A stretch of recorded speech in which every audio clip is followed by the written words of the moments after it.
नमस्कार दोस्तों, आज हम भगवत गीता के द्वितीय अध्याय के एक अत्यंत जीवनदायिनी प्रेरणा पर मनन करने एकत्र हुए हैं। यह अध्याय केवल अर्जुन का संकट नहीं बल्कि हर मनुष्य के भीतरी संघर्षों का दर्पण है। जब अर्जुन निराशा, मोह और भ्रम से जकड़े हुए थे, ठीक उसी प्रकार जैसे कभी कभी हम जीवन की चुनौतियों में हार मान लेते हैं, तब भगवान श्री कृष्ण ने उन्हें जगाने के लिए ज्ञान का दिव्य दीपक प्रज्वलित किया। और यही वह क्षण था जब श्री कृष्ण ने अर्जुन से कहा, हे पार्थ, यह दुर्बलता तुम्हें शोभा नहीं देती, उठो। यह केवल अर्जुन को संबोधित वाक्य नहीं था, यह समस्त मानवता को दिया गया आह्वान था। जीवन में कितनी ही बार परिस्थितियां हमें घुटनों पर ला देती है, परंतु गीता हमें याद दिलाती है कि मनुष्य का स्वभाव हार मानना नहीं, आगे बढ़ना है। द्वितीय अध्याय का संदेश है, दुख से मत दबो, भ्रम से मत रुको, सत्य को पहचानो, कर्तव्य को निभाओ और स्वयं पर विश्वास करो।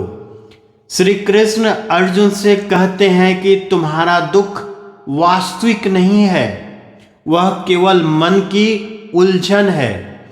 हम भी अपने जीवन में अनेक बार उन्हीं बातों से घिर जाते हैं जो वास्तविकता से अधिक कल्पनाओं का बोझ होती है।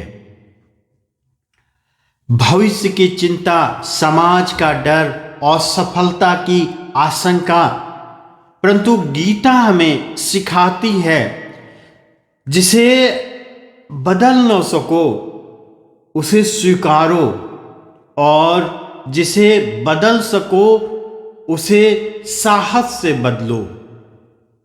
यह अध्याय एक ऐसा दर्पण बन जाता है जिसमें हम स्वयं को नए रूप में देखते हैं, मजबूत, समर्थ और कर्मयोगी।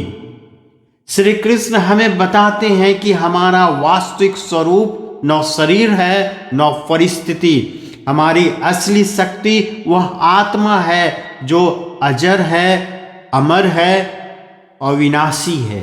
जब यह सत्य हृदय में उतर जाता है, तब भय के बादल स्वयं छट जाते हैं और भीतर से उठती है एक नई पुकार, मैं तैयार हूँ, मैं सक्षम हूँ और मैं अपने कर्तव्य को पूरा करूँगा। द्वितीय अध्याय का संदेश है, दुर्बलता को मत स्वीकारो, आत्मा अजर है, अमर है, अडिग है, उठो, अपने कर्तव्य का पालन करो। श्री कृष्ण अर्जुन से कहते हैं, हे अर्जुन, यह दुर्बलता तुम्हारे लिए शोभा नहीं देती, तुम वीर हो, उठो। क्या अद्भुत प्रेरणा है यह। हम जीवन में जब भी किसी कठिनाई के सामने टूटने लगते हैं, तो यह वाक्य मानो हमारे कानों में ध्वनित होता है, कमजोरी तुम्हारी प्रकृति नहीं है, तुम जन्म से शक्तिमान हो। कठिन परिस्थिति ही यह सिद्ध करती है कि मनुष्य वास्तव में कितना शक्तिशाली है। श्री कृष्ण कहते हैं कि अर्जुन का दुख वास्तविक नहीं है, यह अज्ञान जनित है।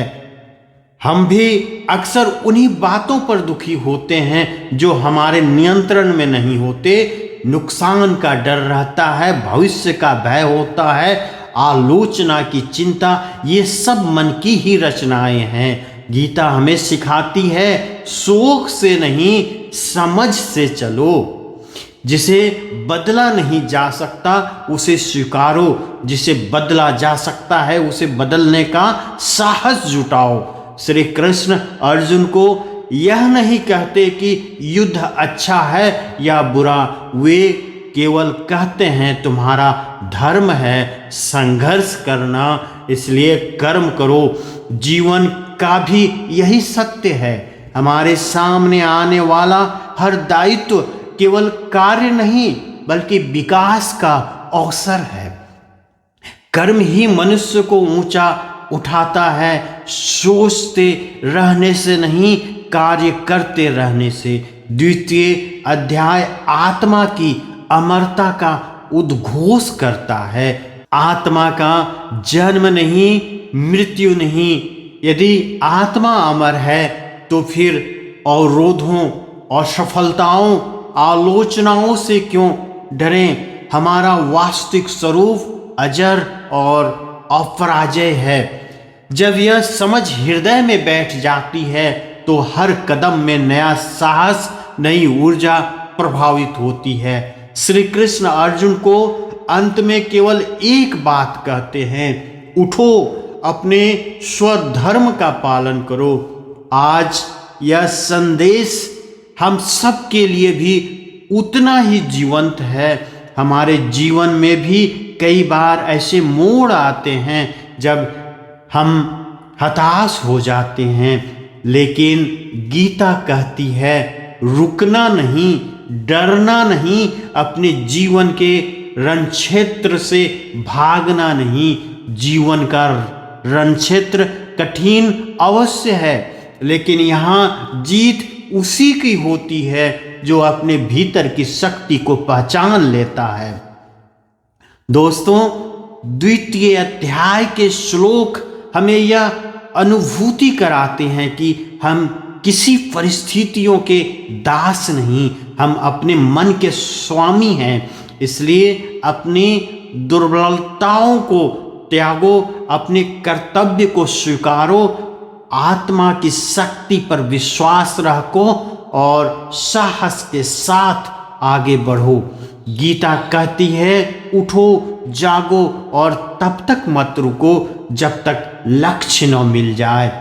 आप सभी के भीतर अर्जुन की वीरता है और श्री कृष्ण की बुद्धि भी।